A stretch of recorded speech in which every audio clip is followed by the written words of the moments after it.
so good to talk to you. Give us a sense of what chaos and mayhem this hailstorm has caused on our roads. Yeah, Peter, thank you. Good evening. You know, it was chaos. It's one of the craziest days that I can remember for quite some time, because we had rain, we then had hail, big dust storms across parts of the southern part of Joburg, down around the sort of Heidelberg area. Then that led to flooding, fallen trees, and we had a real sort of mixed bag of just about every extreme weather condition. The hail in some parts of Joburg looked like snow when it was laying on the ground. It was that thick, and of course it just caused absolute chaos across Joburg this afternoon, with motorists having to drive slowly because of the conditions, but also with the road closures. There were numerous of those around Joburg, and there still is. Now, we saw that storm move through Joburg, up through Centurion, caused some fairly major flooding through Midrand on routes like Lever, flooding on the N14, which effectively closed that road going to Krugersdorp for a little while. And then we're still dealing with flooding problems in the Pretoria North area. Ruckle de Beer is closed, so there's still a long backlog of traffic coming out of Pretoria on Eskia and Pursley Drive, up through Vanderboom Junction and onwards through the Pretoria North region. So even now, motorists are still feeling the effects. All right, so still a backlog in the traffic. Rob, what about accidents? We heard of a roof collapse on cars at a petrol station in Brakpan. Have you heard of any serious accidents, or does it look like those have been avoided?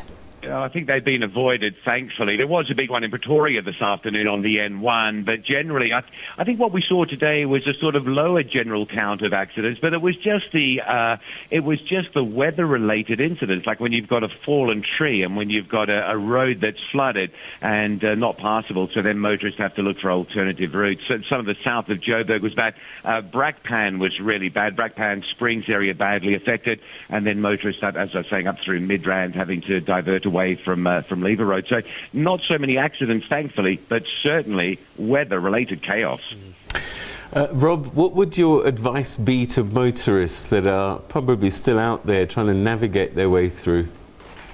Just be aware of the conditions and just leave early. I mean, obviously now the traffic levels are starting to die down, but, you know, if you're out there, the rain, the hail, it leads to slippery and dangerous conditions, particularly at high speed. So, give yourself plenty of extra time to make that journey in case you run into some flooding or some sort of road closure and have to divert. But certainly just watch your speeds in these sort of conditions. But, Peter, it's tomorrow morning that I'm worried about. We know Joburg traffic lights don't like the rain. We've already got William Nicol and the N1 down, and I think the traffic light outage count tomorrow is going to be pretty extreme for Joburg.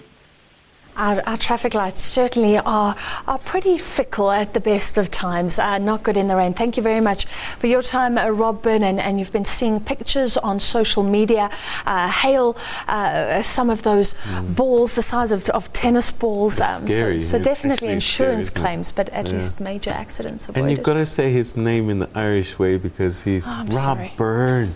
Rob Byrne. Let's take a look at your weather. Cheers, Rob. Thank you.